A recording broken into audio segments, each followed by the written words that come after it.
If you are a business owner and you have multiple owners within your business, then this video is for you. My name is Dom Rufran, and I have helped thousands of business owners gain more control, have more liquidity, increase enterprise value, and have a protectionism built into their business at the same time. And in this video, that's exactly what we're going to do. Is we're going to talk about a concept called buy-sell agreements on how we can get life insurance on multiple owners within the business to increase the enterprise value, to have the protection in case of a retiree, disability, or if somebody dies. And so with that being said, let's go ahead and dive into this. Okay, like I shared, what we're going to do is we're going to discuss the concept called buy-sell planning. And all that really is at the end of the day is it's a concept where we can have a legal contract binding, working with an attorney to have clear expectations in case somebody dies, gets disabled, or retired between you and your business partner. There's multiple strategies when it comes to this, which we will talk about. And it really comes down to what is best suited for you as a business owner. If you are a business owner, you may have 2 owners, 3 owners, all the way up to 30 plus owners. And depending on that structure, what the finances are individually and also as an enterprise, that will determine who is going to be the one that's going to pay for it, own it, and also benefit from it. And at the end, I'm going to discuss slightly around some things to be wary of, be concerned with some new laws that have been put into place, really around a court case that has arisen that has brought some more red flags for us to be cautious of. With that being said, you can see here on the slide, there are other things at the bottom where I say main ones. There are other things besides death, disability, and being retired that would cause something to be triggered for this to be implemented. But those are the 3 things that usually happen and why this would get into place. Real quick, I'm going to talk about the elephant in the room. This was AI generated. So you are going to see some images that don't necessarily look full human, but that's okay. But I just want to acknowledge that real quick. So anybody in the comments isn't just like, hey, did you notice the pictures and the people in it? Kind of messed up. Thank you. I appreciate it. I've definitely made a lot of mistakes when it comes to creating these videos, whether it's thumbnail, an image, stumbling, whatever the case is. I do my best to create as much educational content as possible, and there's going to be lots of errors along the way. So thank you guys for your grace. So with that being said, let's go ahead and keep moving forward. Okay, a couple key pieces to point out when it comes to a buy-sell that we're going to discuss is going to be 4 key pieces, but to give a little bit more context of really what a buy-sell is good for and how it works. So when you have a business partner, you each have a percentage of ownership within the company. Well, you have to think what happens, and we're going to use death because death is really the easiest one to grasp. So let's just talk about death. Let's say you and your business partner are 50-50 owners. What ends up happening if your partner dies? What happens to their share of the business? Well, their share of the business is likely going to go to their spouse. If you have to think about your business partner right now and think about their spouse, you have to ask yourself, do you want to be partners with them at this point in time? A lot of the times people would say, no, I don't want to be partners in business with my business partner's spouse. It has nothing to do with them as a person, but has probably everything to do with their knowledge, their expertise, their understanding of the business. It's usually not a spousal dynamic of the husband and the wife both have just as much education and knowledge in regards to how the business runs, operates, and essentially the effort that they're putting into it. And so if you have a business partner, and we're just going to talk about the concept of if you're a male and you're a male and you're working as a partnership, you have a partnership agreement of 50-50, and then this partner B dies and the 50% of shares goes to the wife, that's a housewife that's staying home with the kids. They really don't have much context of really how the business works. And if they get all the shares and they're required to come in and do their part, they're just not going to. So you have 50% of the shares to somebody that's not doing anything to help the enterprise value grow. And if that enterprise value grows for 5-10 years from now, they're going to get the same amount of enterprise value that you have, and they're not doing anything. So what you would want to do is put in an agreement in place that says, if this person dies, partner B dies, and that's the trigger, then what ends up happening is you now have this agreement that's going to say you as partner A are going to buy out the other spouse, so the spouse can get made whole with enterprise value that the partner B's shares were worth. So then you can get the full shares of the business and continue to operate like all things at that point in time. Let's just say you talk to a professional and you agree that that makes a ton of sense. And so what you want to do is step 1 is you want to get a written legal agreement in place. The written legal agreement needs to be with a local attorney. It can't be somebody that's not within the state. They know the specific state requirements. That's super important. Step 2 is you have to talk about the funding. The funding could be a lot of different sources, but what makes the most sense majority of the time is using life insurance as that mechanism.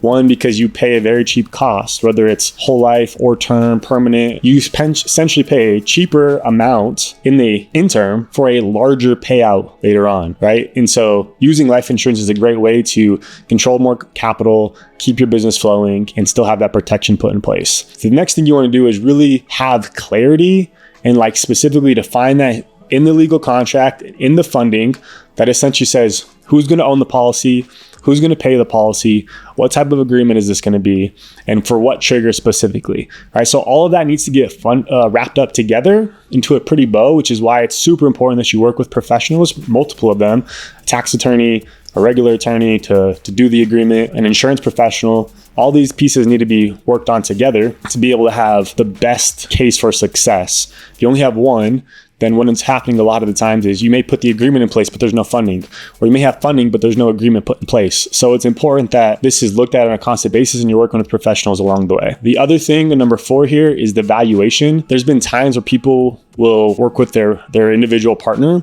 and they'll come up with the valuation from themselves. And that could potentially get people into a hard situation when it comes to the actual phase of estate. Because what's going to happen is the valuation piece comes into it from a not third party, and it's just the two of them that agreed upon a certain value. And if that value doesn't match up to what the real enterprise value is, then you can kind of get into a troublesome situation. So it is encouraged that it is done by a third party, ideally, that would have both people sign a certificate of an agreed value to making sure that it is stated clearly what the enterprise value of the company is worth. And that will go up and that could go down. So it's very important that on a consistent basis, you're reviewing that with your business partner and your legal team. It's important to decide what type of arrangement.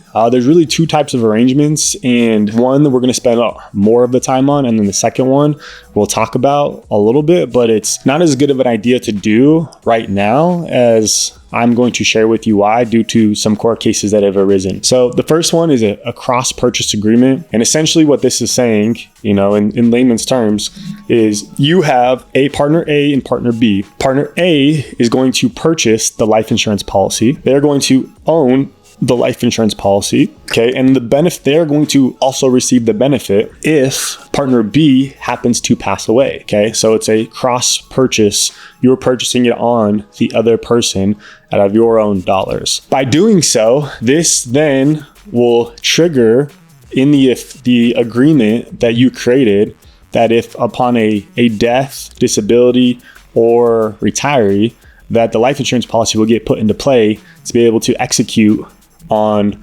the trigger that was discussed in the agreement in the fine documents. In a cross-purchase agreement, this agreement is really good for, let's say, 2 to 3 owners within the business.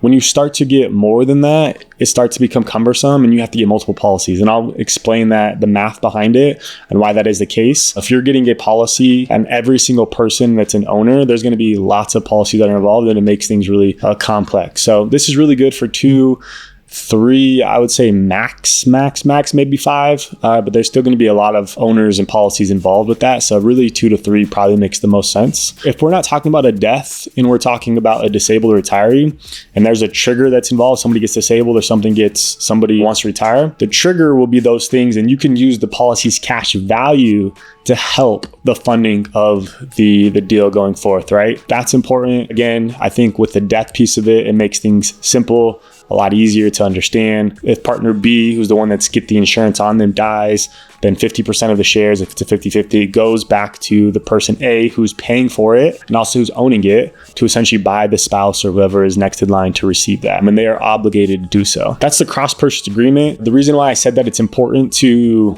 probably only have 2 to 3 people within the organization that are owners, because if you start having multiple owners, this is by policy that would end up needing to be had. So essentially the equation is you take this number of the owners, okay, you subtract 1, okay, because yourself, okay, so you're going to subtract yourself from it and then multiply it by that essentially number, okay? That would be the total amount of policies that would need to be put into place. They would have a policy on you and you would have a policy on them. So if you had 5 different owners, you subtract 1, which gives us 4, you multiply it by the number of owners, which is 5, which we would need 20 different policies to essentially execute on this cross-purchase agreement. So you can see how it could be way cumbersome, way too many policies, hard to keep up with. And so this is why the first cross-purchase is really good for 2 to 3. And when we start to get to more, the next strategy is for that. So the strategy that we would refer to would be called entity purchase agreement. Okay, and this is now where you don't have a specific individual buying policies on individuals. You now have the business that's purchasing the policies on the individuals. So the business would own the policy. The business would receive the death benefit of it. They would control the cash value. They would pay you it. And then the death benefits would essentially be based off of the individual on the insured. So if they died, so you only need to get one in each person essentially at the end of the day. So you have 5 business owners, you have 5 policies.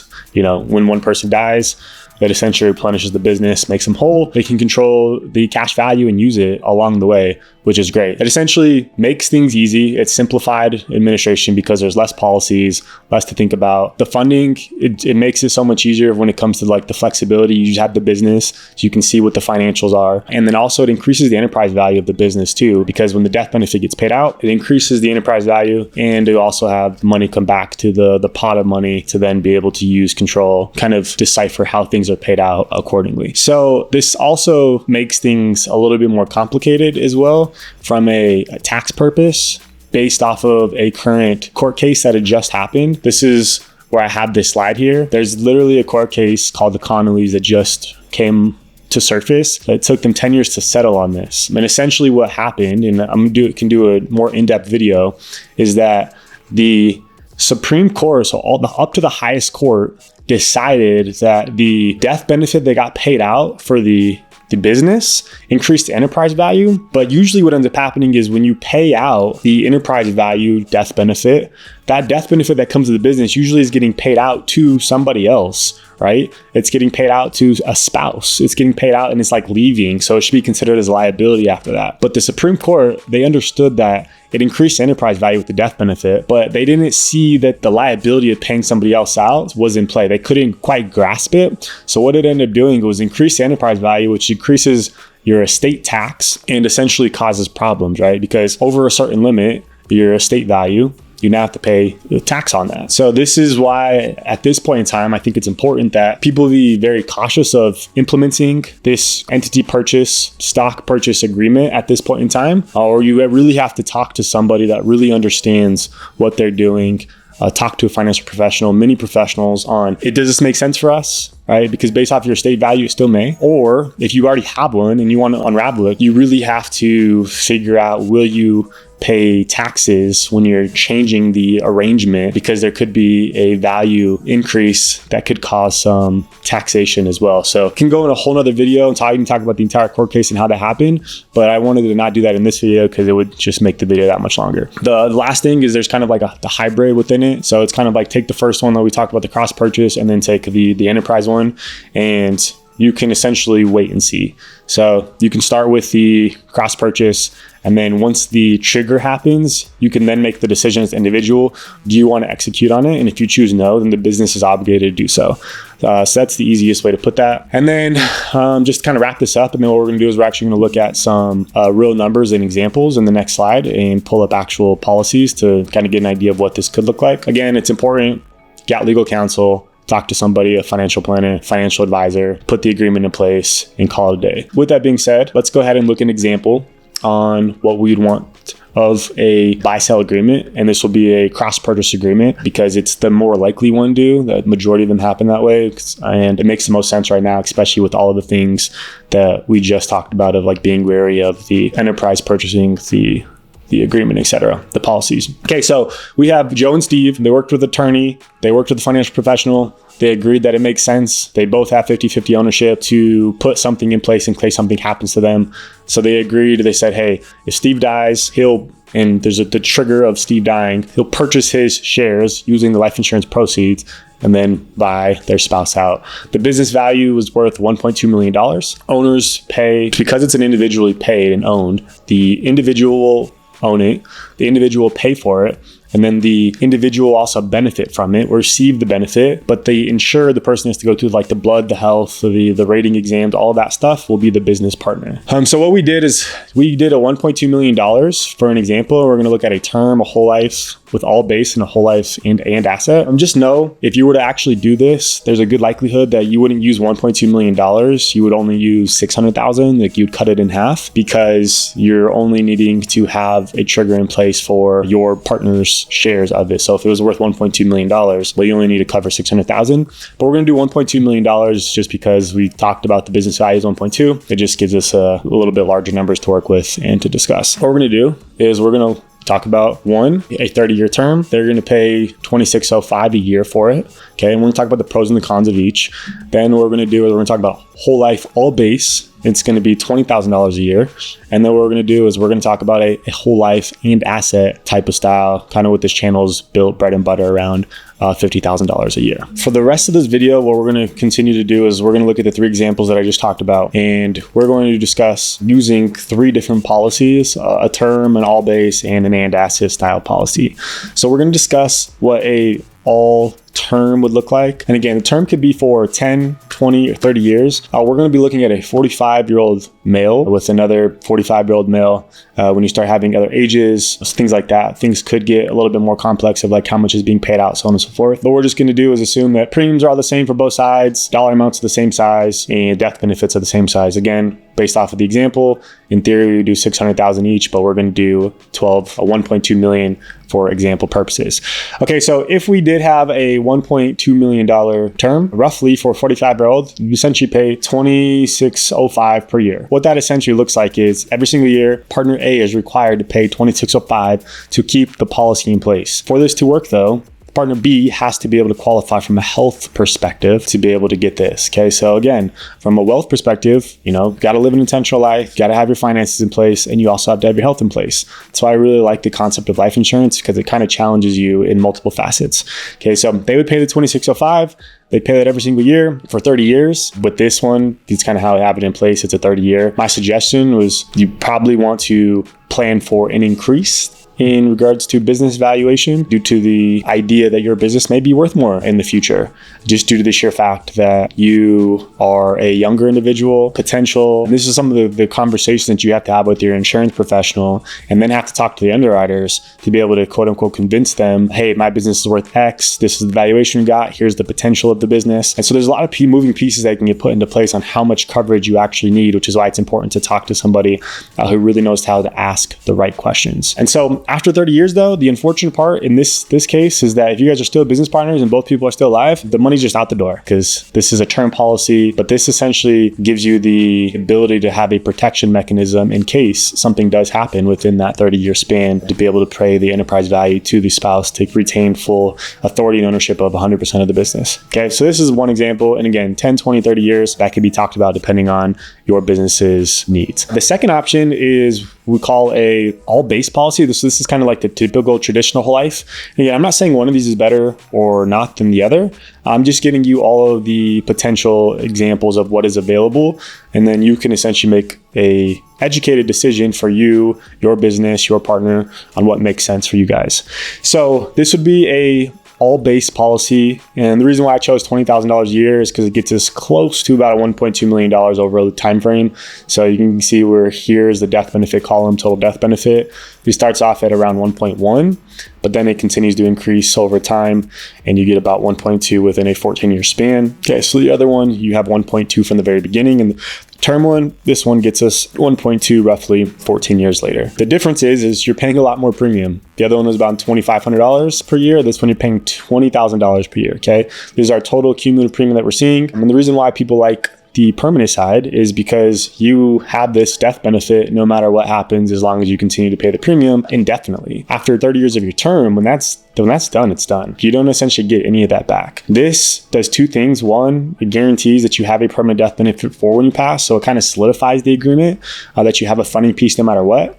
And you also have a cash value piece component to it that starts to build up that you can use to control the capital as well. Again, for other things such as retirement, for disability, other things along that. Usually when it comes to the disability, you probably would fund a disability policy, but just know buy sales can be set up in a bunch of different ways, and then they can be funded with a bunch of different triggers and mechanisms as well. Okay, so we're just specifically focusing on like the death side. We could maybe talk about the retirement a little bit, kind of just piecing that together, but this is what this policy would look like. And then, after 30 years, like we discussed, there's a death benefit 1.7. So this actually helps the increased costs of potentially even get another policy in the future because your business continues to grow. So we talked about you start off with 1.2. Well, if you had to factor, say, well, our business is going to be worth 1.4, 1.5, 1.7 into the future, like you're just calculating maybe like 10% a year, just making the number up. Well, then now at this point in time, 10% a year would get you way higher. I did it, obviously the math was just made up off the top of my head, but this whole life policy can kind of factor in for that and help increase the death benefit over time as well.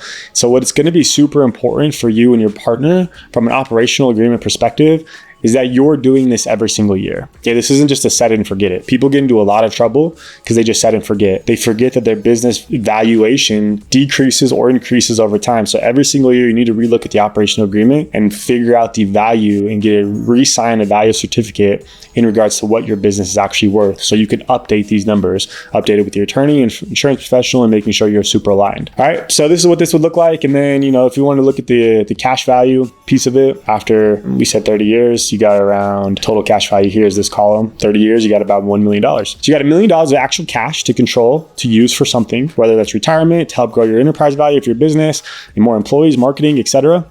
And you also have a death benefit that's here in place too. Now, there's a piece of this that you probably wouldn't be able to tap into fully because the cash value is a component of the death benefit. Okay, so that's something that's important to remember. If we use all 1.1 million used for capital expenses and the business, what ends up happening is you have only the difference between these two and death benefit will get it paid out. Okay, because when we are using this a lot of the times, we're borrowing. Okay, so when we're borrowing, you use this policy as collateral. Okay, to essentially say, hey, I'm going to use my dollars for whatever I want in the future. And then I can either pay that loan back with money that comes back from my business, other cash flow, or my death benefit can pay off this loan. So this 1.72 would pay this off if you just said max loaned it, and then you only have about $700,000 of actual death benefit that you get paid out. So you still have to make sure that that dollar amount is still matching with the operational side of it. When you're the owner of the policy, you obviously have a lot of control over it, like you have all control over it, but also within the agreements, you can't obviously overdo the amount to making sure that that death benefit protects the trigger that puts in place. So that's super important to just keep in mind as you kind of go through this process. That's awesome though, right? You have $1 million of controlled liquidity to be able to use, and then you have 1.7 of death benefit that can get paid out to help fund that. All right, so this is what a typical looks like. And so what we're gonna do next and last is we're going to do a quote unquote and asset piece of it and kind of compare them. And this is gonna be a $50,000 a year policy. And the reason why I did $50,000 a year, I tried to get as close as possible to the death benefit pieces. So this is about a 1.1-ish. This gives us about $1 million worth. You can see there's going to be a massive difference in regards to obviously the amount that you're funding. You're doing a little over 2x the amount that you're funding, $20,000 a year in this and $50,000 a year in this. But the reason why we like the and asset type of style policy is because it does a couple different things. Your death benefit grows a whole lot faster. So you can see here, death benefit here, it starts off at 1.1-ish and it stays there for you're at 1.1 for 13 years. Then what you do over here, you come and you see, okay, 13 years of funding, you now have 2 million essentially. So you've doubled the enterprise value of the business and the amount of what the buy sell could be by 2x by just increasing the premiums from 20 to 50,000 at the end of the day, which, you make sense. You're putting in more premiums. You're essentially going to get more value, but not more value, but you're getting a different result by putting in more dollars to it. But the really part that we really like outside of the death benefit growing so quickly is also the control of more capital to be able to utilize. So this kind of gives you the two-pronged approach. So essentially, let's just say your enterprise value is worth 1.2. Well, if you get to year 13, okay, and you needed to have 1.2 positioned, that you kind of are almost locking up to say if something happens to partner B, we want to be able to pay that $1.2 million out to our spouses. Well, you still have $700,000 of cash value that you can essentially borrow against and use. Well, here you don't have full $700,000, but you have $681. So you could use $500,000 as you would like, as you'd please, to do for really whatever as the owner of the policy. Okay. So there's some really cool things when it comes to an and asset design, because you now have lots of control. You can see that you now also have $36,000 right off the rift, 77,126. This is of controlled liquid capital that you can borrow against if this death benefit matched the other side of it. And you kind of look at this side, the cash value is 0. The way that we design this, you have 3677. So you just get a lot higher percentage of capital to be able to utilize if needed as time goes on. This is more of a cash value focus play. Right? We have more cash value to grow, but ironically, it also helps increase the death benefit as well too. You'd probably like, oh, like you would want to sell like the $50,000 a year policy, like if you're an advisor. The crazy part about this is, as an advisor, I mean, this isn't necessarily good or bad, it just is. You actually make twice as much selling this policy of somebody paying $20,000 a year versus somebody doing $50,000 a year. Okay, so this person would roughly make around 10 grand total in compensation for this one, but they would make about $20,000 in compensation for this policy. So again, it's not saying which one should you sell or not sell, or which one should you buy or not buy based off of the compensation of the individual. It's which one should you sell or buy based off of what's going to benefit the consumer, and also as an advisor doing the right and ethical thing for the person as well. So that's super important to think about and look at. When you're looking at the total, over time, you can see that over 10 years, the policy premium payments change as well. It's like there's flexibility in this design here, which essentially saying like our minimum amount that we have to fund is $10,834 and our maximum is $50,000.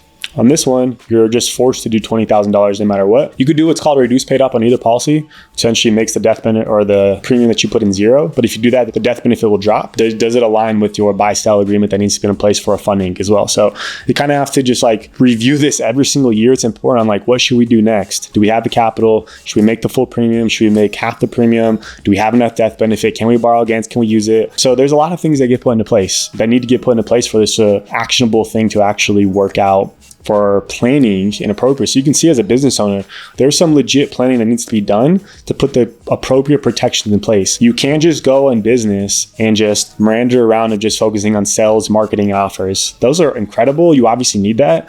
But if you get sued, and if you obviously do something you shouldn't have done, somebody comes after you, somebody dies, somebody gets disabled, those things can end your business. Your business can go under if you don't have the pieces in place to help your business thrive from a protection risk management perspective. All right, so this video was mainly around doing so. A lot of times when I do videos, I talk about designing policies for you as the individual to borrow against, use for asset producing activities. This video specifically was around risk management and planning for business owners to help them continue to do business as planned if something devastating does happen, and also still gives control along the way. So if you want help with a plan like this, if you want help with a design like this, we'd be more than happy to. Click the link in below. And with that being said, don't forget to subscribe. We really appreciate you and have a great day.